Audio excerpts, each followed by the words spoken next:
पर बांग्लादेश में 13वें संसदीय चुनाव के लिए मतदान समाप्त होने के बाद गुरुवार को मतगणना शुरू हो गई। यह चुनाव देश में नई सरकार के गठन के लिए बेहद अहम माना जा रहा है, क्योंकि अगस्त 2024 में आवामी लीग सरकार के पतन के बाद अंतरिम प्रशासन ने सत्ता संभाली थी। बांग्लादेश में शुरुआती नतीजे और रुझान आने लगे हैं। बांग्लादेश नेशनलिस्ट पार्टी बीएनपी ने 211 प्लस सीटें जीत ली हैं। वहीं जमात इस्लामी के नेतृत्व वाले गठबंधन के खाते में 70 सीटें आई हैं, यानी कि दूसरी बड़ी पार्टी जमात है और सबसे बड़ी पार्टी बीएनपी है। आपको बता दें, बीएनपी बांग्लादेश नेशनलिस्ट पार्टी, जो कि खालिदा जिया की पार्टी है। खालिदा जिया का हाल ही में निधन हुआ था, उसके बाद उनके बेटे तारिक वहां पर पहुंचे थे और अब उनकी पार्टी को बड़ी बढ़त मिलती हुई दिख रही है। The role of military was equally noteworthy, especially in facilitating as also immediately intervening wherever there would have been some squabble or people were indulging in altercation and all that, which might have led to some incidents. So that's why hardly, unlike the previous times, any difficult episode emerged. And as I gather from Election Commission sources informally as of this hour, it's possibly above 60% turnout, which means of the 127 million registered voters, that means over 7.5 crore people have voted. I guess that's for anyone to understand what does it mean. और हमारे वरिष्ठ सहयोगी शैलेंद्र बांगू इस वक्त हमारे साथ जुड़ रहे हैं। शैलेंद्र, बीएनपी को बढ़त मिलती हुई तो देख रही है, लेकिन सबसे बड़ा सवाल यह है कि वहां जिस तरीके से अल्पसंख्यकों की प्रताड़ना की गई थी, वो अल्पसंख्यक, वो हिंदू अल्पसंख्यक बांग्लादेश में आकर किस पार्टी को वोट देते हुए नजर आए?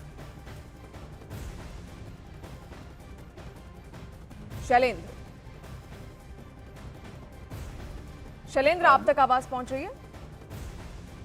जी। आप देखिए, ये जाहिर तौर पर बीएनपी के लिए एक बड़ी जीत है। जिस तरह से बीएनपी लगभग चुनाव जीत चुकी है। खुद तारिक रहमान जो है, उन्होंने 2 सीटों से चुनाव लड़ा था, वो दोनों सीटों से जीत की तरफ बढ़ रहे हैं। और इसी बीच आपने सवाल किया अल्पसंख्यकों का। जाहिर तौर पर इस बार आवामी लीग जो है वो शामिल नहीं हो पाई है चुनाव में, उनको बैन किया गया है। लेकिन माना जा रहा है कि इस बार अल्पसंख्यकों ने बीएनपी जो पार्टी है उसके फेवर में वोट इस बार डाले हैं। आपको ये भी याद दिला दें, इससे पहले जब लगातार हिंसा बढ़ी थी यूनुस रजीम के दौरान, तो उस टाइम में सर्वधर्म जो माइनॉरिटीज का एक डेलीगेशन मिलने के लिए तारिक रहमान से मिलने के लिए भी गया, तो उन्होंने डिमांड्स भी की थी। और तारिक रहमान ने बार बार आश्वासन दिया है कि सभी की सुरक्षा, उन्होंने स्पेसिफिकली हिंदू समुदाय नहीं बोला, उन्होंने कहा कि सभी की सुरक्षा सुनिश्चित करना उनकी जिम्मेदारी बनती है। और अब उम्मीद यही की जा रही है कि तारिक रहमान अगर प्रधानमंत्री बनते हैं, जो कि लगभग तय है, उसके बाद जो माइनॉरिटीज वहां पर है उनको लेकर जो एक सुरक्षित माहौल बनाने की जो बात लगातार भारत भी कहता रहा है, उसको सुनिश्चित किया जाएगा। बहुत शुक्रिया शैलेंद्र तमाम जानकारी के लिए। और देखिए, बांग्लादेश में बड़ी जीत की और बीएनपी अध्यक्ष तारिक रहमान के समर्थकों से अपील भी है। तारिक रहमान की जश्न की जगह दुआ और संयम की अपील यहां पर की गई है। तो देखिए, काफी शांत मिजाज के माने जाते हैं तारिक अनवर, और अब लगातार वो अपने समर्थकों से अपील भी यहां पर कर रहे हैं, जश्न ना मनाइए, लेकिन संयम से काम लीजिए और हर जगह दुआ कीजिए। तो उधर बांग्लादेश में देखिए, चुनाव के नतीजों पर शेख हसीना के बेटे सजीव वाजेद ने सवाल खड़े किए। उन्होंने बांग्लादेश में चुनाव को नाटक बताया और कहा कि प्रगतिशील दलों और अवामी लीग को चुनाव नहीं लड़ने दिया गया। देखिए, आपको बता दें, अवामी लीग ऐसी पार्टी है जो सत्ता में काफी वर्षों से लगातार बांग्लादेश में बनी हुई थी, लेकिन बाद में शेख हसीना को सत्ता से वहां की जनता बेदखल कर देती है और उसके बाद अब अवामी लीग इस बार के चुनाव में पार्टिसिपेट नहीं कर रही। आपको बहुत बहुत धन्यवाद न्यूज 18 इंडिया से जुड़ने के लिए। बांग्लादेश के चुनावी नतीजों के रुझान सामने देखने को मिल रहे हैं। बीएनपी सरकार की तरफ दिख रही है, यानी सरकार बनाते हुए दिख रही है। कैसे देखते हैं आप? ये तो एक इलेक्शन नहीं हुआ, ये सजाना एक नाटक है, क्योंकि यहाँ अवामी लीग को बंद करा है, अवामी लीग को बैन करा है। सिर्फ अवामी लीग नहीं, जितने भी आपकी प्रोग्रेसिव दल हैं, जातीय पार्टी जो नंबर 3 थे, उनको बैन नहीं किया, बट उनको निर्वाचन नहीं करते दिया। उनके नेता जेल में है, ऑफिस जला दिया, नेता के घर जला दिया, उनको कैंपेन नहीं करते दिया, वो कोई मीटिंग नहीं कर सकते, कोई रैली नहीं कर सकते। सो ये एक नाटक था जमात को उठाने के लिए। जमात बांग्लादेश में पॉपुलर नहीं है। उसकी सीट अगर सब दल निर्वाचन करे तो जमात है तो 5-10 सीट मिलेंगे उनको। इस निर्वाचन में जमात में भी 100 सीट के ऊपर मिल जाएंगे उनको। आप कह रहे हैं कि बीएनपी की सरकार बनेगी तो उसमें पिछली बार से हालात ठीक नहीं होंगे देश के, तो आपका रुख क्या होगा? आप बीएनपी को अप्रोच करेंगे कैसे? फिर दोबारा से आप लोग बांग्लादेश में आने की कोशिश करेंगे, बांग्लादेश में अवामी लीग की जड़ों को मजबूत करेंगे, क्योंकि आपकी पार्टी को तो चुनाव लड़ने की इजाजत भी नहीं दी गई। नहीं, हम तो कुछ नहीं कर सकते। हमको कोई मीटिंग भी करते नहीं देते। हमारे कोई अगर मीटिंग करते जाए उनको गिरफ्तार कर लिया होता है। हमारे हजार नेता और कर्मी जेल में है और बाद सबको भाग गया।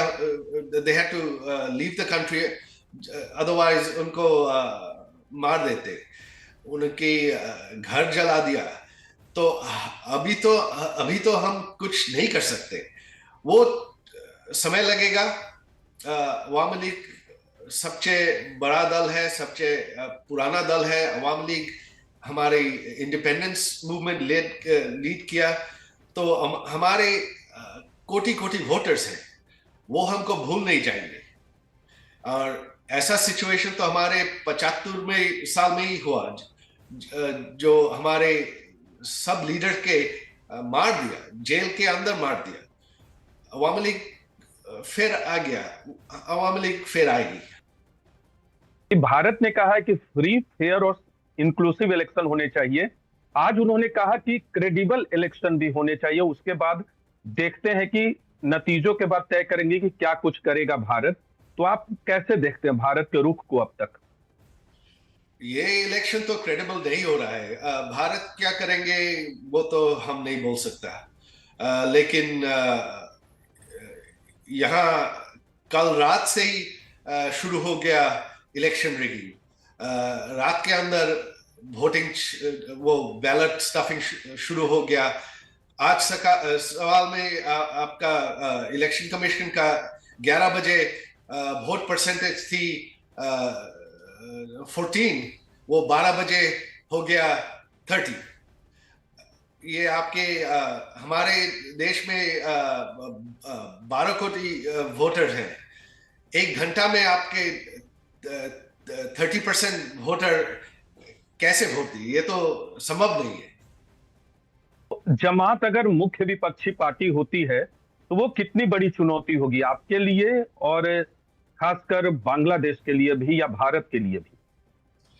ये बांग्लादेश के लिए और भारत के लिए सबसे ज्यादा प्रॉब्लम होगी, क्योंकि बांग्लादेश के अंदर वो चाहेंगी शारिया लॉ बनाते, वुमेन